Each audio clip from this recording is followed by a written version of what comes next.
এত কোটি কোটি টাকার মালিক হয়েছিল, কেউ বেগম পাড়া, কেউ সাহেব পাড়া বানিয়েছে, কিন্তু কি হলো তাদের টাকা? 8 কোটি 10 কোটি 12 কোটি টাকার গাড়ি ঢাকার রাস্তায় পড়েছিল 5 তারিখের পরে। কেউ যে মালিক আছে প্রমাণ দেওয়ার জন্য কেউ যায়নি, জেলখানায় পৌঁছতেছে। এখন বাংলার সর্বশ্রেষ্ঠ ধনী চিনি দরবেশ, কি হয়েছে তার টাকা? বৈধ অবৈধ নেই, 7টা ব্যাংক থেকে 36,000 কোটি টাকা চুরি করেছে। 36,000 কোটি। শেয়ার মার্কেট লুট করেছে, ব্যাংকগুলো দেউলিয়া বানিয়ে দিয়েছে। এক দরবেশে এমন একটা ভয় ধরেছিল, মানুষ উপর থেকে বিশ্বাস করতো না, না এত বড় দরবেশে কাজ করতে পারে। এই জন্য ও দাড়ি কেটে নম হয়ে গেছে। আদালতে একজন জিজ্ঞাসা করেছিলেন, নাফরমান দাড়ি কাটলেন নবীর সুন্নত? ও বলে হুঙ্কার দিয়ে বলেছে, বেশি চিল্লাবেন না, দাড়ি রাখা সুন্নত আর জান বাঁচানো ফরজ। আমি দাড়ি কেটেছি সুন্নত, জান বাঁচাতে চেষ্টা করেছিলাম কিন্তু পারলাম না, নৌকা আমারে ধরিয়ে দিয়েছে। নৌকায় করে পালাচ্ছিল না। আমি শুধু হাসির জন্য বলি নাই, ওনার জীবন থেকে কিছু শিক্ষা নেন। বাংলার শ্রেষ্ঠ ধনীর তালিকায় ওনার নাম সালমান এফ রহমান দরবেশ বাবা। এখন শুয়ে আছে মাটির বিছানায়। হারামে আল্লাহ আপনাকে আরাম দেয়নি। সত্যি কথা বলতে আল্লাহ এই বিষয়টাকে গুরুর বলে দিয়েছেন। আমি হুজুরকে বলছি, আমাল হায়াতুদ দুনিয়া ইল্লা মাতাউল গুরুর। ও বাংলার মানুষেরা, দুনিয়ার জীবন কিন্তু গুরুর। গুরুর মানে ধোঁকা। আপনি কি মনে করেন যে আপনার ছেলে মেয়ে আপনাকে খুব ভালোবাসে? কে বলেছে আপনাকে? আপনার বউ আপনাকে খুব ভালোবাসে। আজকে বাড়িতে যদি একটু মরার ভান করে বলেন যে আপনার স্বামী তো মারা গেছে, যে খাটের উপরে আপনি থাকেন, এই খাটের নিচে তাকে আমরা মাটি দেব, আল্লাহর কসম এ দেশের কোনো বউ রাজি হবে না।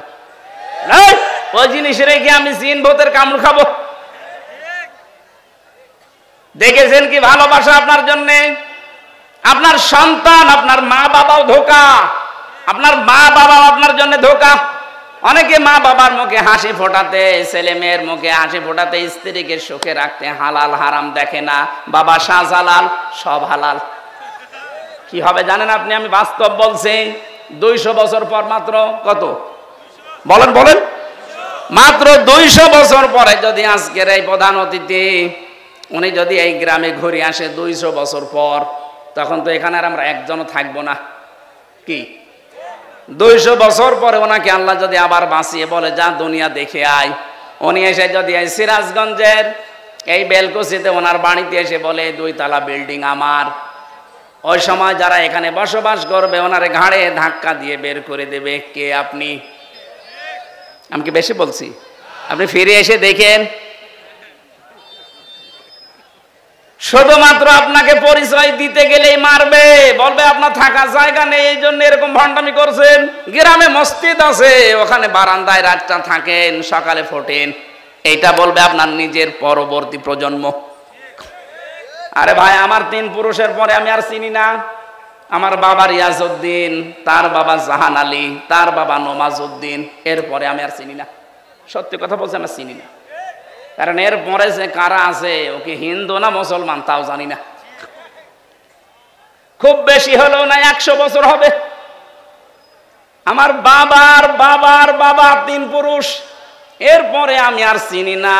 এখন ওই নমাজ আলী সর্দারের যিনি ছিল বাবা, কে আমি তো জানি না। উনি যদি এখন এসে কুষ্টিয়ায় বলে যে এই ভিটা আমার, এই বাড়ি আমি বানিয়েছিলাম, এই জমি জায়গা আমার করা, ওর দাঁত খুলে ফেলবো না। ভণ্ডামি করা জায়গা পান না। কে আপনি? যদি বলে আমি নমাজ আলীর বাবা, নমাজ আলী তো চিনি না।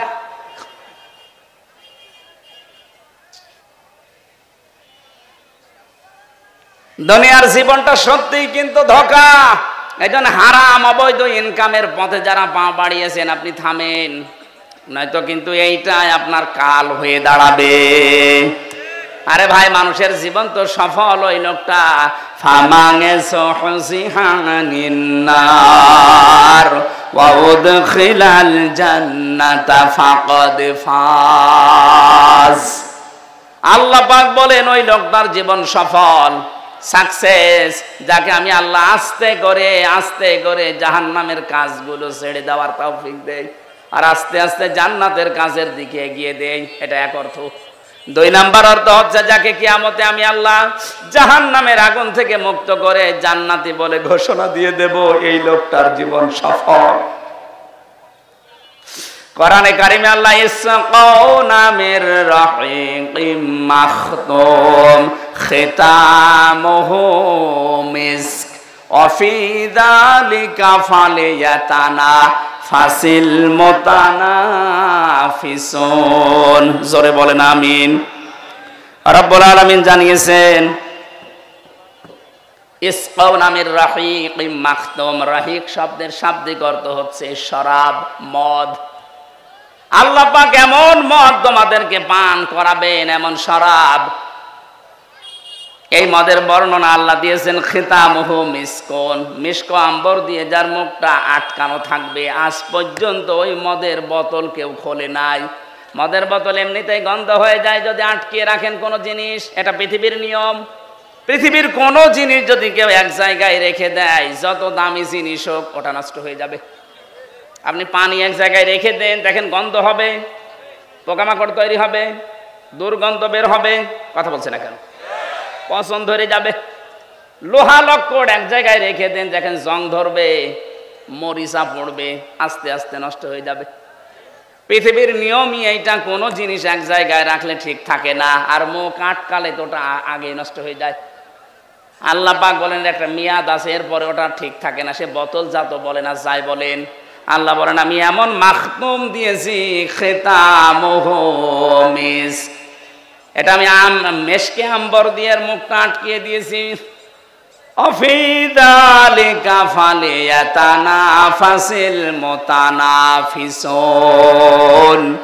এই মদ যারা খাবে, দিন যত যাবে তাদের চেহারা পাল্টাতে থাকবে, তারা মাতাল হবে না, কোনোদিন হুঁশহারা হবে না। সুতরাং এই জান্নাত পাওয়ার জন্য যারা প্রতিযোগী আছে তাদের প্রতিযোগিতা করা উচিত। কে বলছেন? সুতরাং আমাদের এই দশর দুনিয়ায়, এই নশ্বর পৃথিবীতে আমরা যদি বুদ্ধিমান হয়ে থাকি, আমাদের ওই বানানো আল্লাহর যে বাগান জান্নাত, যেটাতে মদ আল্লাহ রেখে দিয়েছেন মুখ ঢেকে, ওইটা পাওয়ার জন্য প্রতিযোগিতা করা দরকার। মিজাজুহু ওয়া মিজাজুহু মিন তাসনিম। আল্লাহ পাক বলেন আমি তাসনিম রেখেছি। আমি আজকে তাসনিমের ব্যাখ্যাটা পেয়েছিলাম। তাসনিম মানে আমরা মনে করি, এটার ব্যাখ্যায়, তাসনিমের ব্যাখ্যায় আছে সবচাইতে উত্তম এবং সুন্দর পানি। বিশ্বের ভেতরে এখন একজনের নাম আপনারা শোনেন, এই যে নীতা আম্বানি, ভারতে বাড়ি। এই মেয়েটা যে পানি খায়, এ পানির নাম অ্যাকোয়া ডি ক্রিস্টোলা। এক বোতল 750 গ্রামের বোতলের দাম বাংলাদেশের টাকায় 51 লাখ টাকা। এক বোতল পানি মাত্র 750 গ্রাম, 51 লাখ টাকা দিয়ে এক বোতল পানি খায়। এরকম যদি 10 বোতল পানি রাত দিন মিলে লাগে, হিসাব করে তো কত টাকা আসে? 5 গ্রাম স্বর্ণের স্বর্ণ পোড়ানো যেটা আছে পানি, ওই যে ছাই আছে স্বর্ণ পোড়ানো, ওইটা ওর ভেতরে দেওয়াটা স্বাস্থ্যের জন্য নাকি ভালো। আল্লাহ পাক বলেন জান্নাতের যে মিজাজুহু তাসনিম, এটা যদি মানুষের ভেতরে যায়, দিন যত যাবে তার চেহারা তত গ্লেজ দেবে। জানেন নীতা আম্বানির বয়স অনেক, 60 বছরের উপরে, কিন্তু মনে হচ্ছে 30 বছর বয়স। আমার মনে হয় মিডিয়া যারা আছে, নীতা আম্বানির নাম শুনে রসপিকার মতো আবার আমার কোন তাল লাগায় আল্লাহ জানে। এরা খালি প্যাচ লাগানোর ধান্দায় আছে। আমি তো একটা উদাহরণ দিলাম তাসনিম দিয়ে। এত উত্তম পানি আল্লাহ আমাদের জন্য ব্যবস্থা করে রেখেছেন। আইনাই ইয়াশরাবু বিহাল মুকাররাবুন। যারা আল্লাহর সান্নিধ্য প্রাপ্ত বান্দা হবে, তাদেরকে আল্লাহ এই আইনুন মানে ঝর্ণা, এখান থেকে পান করাবে। জোরে বলেন আমিন। আমাদের ওই যোগ্যতা আছে কিনা আপনি নিজেই বুঝতে পারছেন, আপনি ওই জায়গায় যেতে পারবেন কিনা। এই জন্য হাওয়া হারাম, অবৈধ, নেওয়ার সময় বেশি বেশি নেওয়া, দেওয়ার সময় কম কম দেওয়া, এই সমস্ত কাজ কারবার ছেড়ে দেওয়া লাগবে। খাদ্যে ভেজাল দেওয়া, ওজনে কম বেশি করা, মানুষকে ঠকানো, এগুলো সব মনে করবেন আমার নিজের জন্য ঠকছি আমি। একজনকে ঠকানো মানে আমি আগে নিজে ঠকলাম, কারণ কিয়ামতে এই ঠকা জিনিস আগে তাকে দেওয়া লাগবে। দুনিয়ায় কাউকে যদি কেউ ঠকান, আগে দুনিয়ার ময়দানে না, কিয়ামতে যখন আল্লাহ বিচার করবে ওইটা আগে তাকে ফেরত দেওয়া লাগবে। কি দিয়ে দেবেন? দুনিয়ায় যে কয়টা ভালো কাজ করেছিলেন নেকির কাজ দিয়ে দেওয়া লাগবে। এজন্য সবচাইতে বড় আহাম্মক ওই লোকটা, যে লোকটা মানুষের ক্ষতি করে আনন্দ পায়, অথচ এইটার দ্বারা তার নিজের ক্ষতি হয়। আল্লাহ তুমি আমাদেরকে সহজভাবে যা বোঝার তৌফিক দেন, বলেন আমিন। আপনার দ্বারা যদি কারো উপকার নাও হয়, দুনিয়ায় যেন কারো ক্ষতি করবেন না, কারণ ক্ষতি করা মানে নিজের পায়ে কুড়াল মারা। হযরতে হাসান বসরি রাহমাতুল্লাহ আলাইহি, উনি একজনের কাছে ফলের ঝুড়ি সাজিয়ে সাজিয়ে পাঠিয়ে দিলেন। লোকটা ফলের ঝুড়ি জিজ্ঞাসা করছে, কে পাঠিয়েছে? বলে হাসান বসরি। ও জিজ্ঞাসা করে, কেন? আমি তো তার নামে বদনাম করলাম, আর সে আমার জন্য ফলের ঝুড়ি পাঠিয়েছে। ডাক দিয়ে বলে, আল্লাহর বান্দা, সে খুব ভালো করে জানে আপনি যে বদনাম করলেন ওই দোষ সে করে নাই। যে দোষ লোকটা করে নাই, ওই দোষের বদনাম যদি তার নামে কেউ দেয়, অমাইয়া কিসবে খতিয়াতান আও ইসমান সুম্মা ইয়ারমি বিহি বারিয়ান ফাকাদ হিতামালা বুহতানা ওয়া ইসমাম মুবিনা। সূরা নিসা 112 নম্বর আয়াতে আল্লাহ জানিয়েছেন, পৃথিবীতে এমন অনেক আহাম্মক মার্কা মানুষ আছে, নিজে অন্যায় করে, নিজে দোষ করে, অপরাধ করে, আর এটা একটা নির্দোষ ভালো মানুষের মাথার উপরে চাপিয়ে নিজে ভালো সাজে। এ যেন প্রকাশ্য পাপের বোঝা বহন করে নিয়ে বেড়াচ্ছে। এটা যদি সত্যি আল্লাহ আজকে আমাদেরকে দেখাতো, এদেশে বহু মানুষ রাস্তায় বের হতে পারতো না।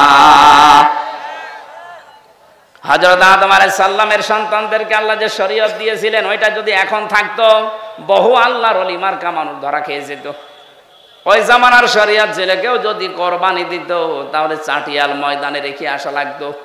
যার টাকা হালাল, আকাশ থেকে আগুনের ঝলক এসে ওটা পুড়িয়ে ফেলতো। আমার মনে হয় ওই শরীয়ত যদি এখন থাকতো, কত হাজির কোরবানি যে চাটিয়াল ময়দানে পড়ে থাকতো, মানুষ বুঝতো যে সুদের টাকা, ঘুষের টাকা। কথা বলেন না কেন? নাকি এলাকায় সুদ বন্ধ হয়ে গেছে?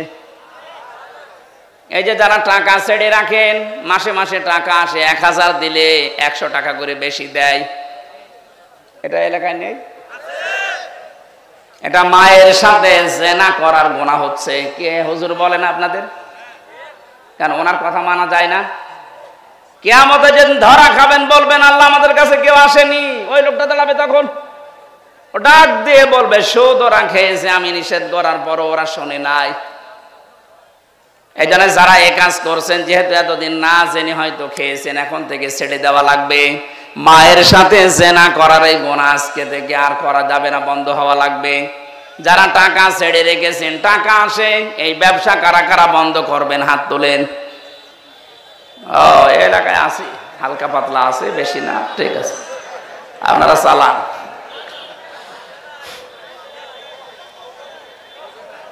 আমাদের যেখানে দৌড়ানোর কথা, প্রতিযোগিতার কথা আল্লাহ জানিয়েছেন, ওই প্রতিযোগিতায় লিপ্ত হওয়া আমাদের এখন সময়ের দাবি। যাই আছে জমিন ঠিক থাকবে এভাবে, আপনি আর আমি 100 বছর পরে আর কেউ থাকবো না। সুতরাং যেটা আল্লাহ বানিয়েছেন ওই জমিনের দিকে আপনি দৌড়াবেন, তার নাম বাগান, জান্নাত। রব্বুল আলামিন বলেন ওই জান্নাতের দিকে দৌড়াও। ওয়াসারিউ ইলা মাগফিরাতিম মির রাব্বিকুম ওয়া জান্নাতিন আরদুহাস সামাওয়াতু ওয়াল আরদ উইদ্দাত লিল মুত্তাকিন। আল্লাহ আমাদেরকে আয়াতগুলো প্র্যাকটিক্যাল লাইফে মেনে চলার তৌফিক দিন, বলেন আমিন। আমি ছেলে বসে বসে যে কয়টা বই লিখেছিলাম, তার ভেতরে একটা আমার কাছে আছে আজকে এই গাড়িতে, সৃষ্টি জগৎ নিয়ে লেখা। এটা অনেক তথ্য দেওয়া আছে, আপনারা পেয়েছেন কিনা জানি না, যাওয়ার সময় এটা নিয়েছেন। আল্লাহুম্মা আমিন।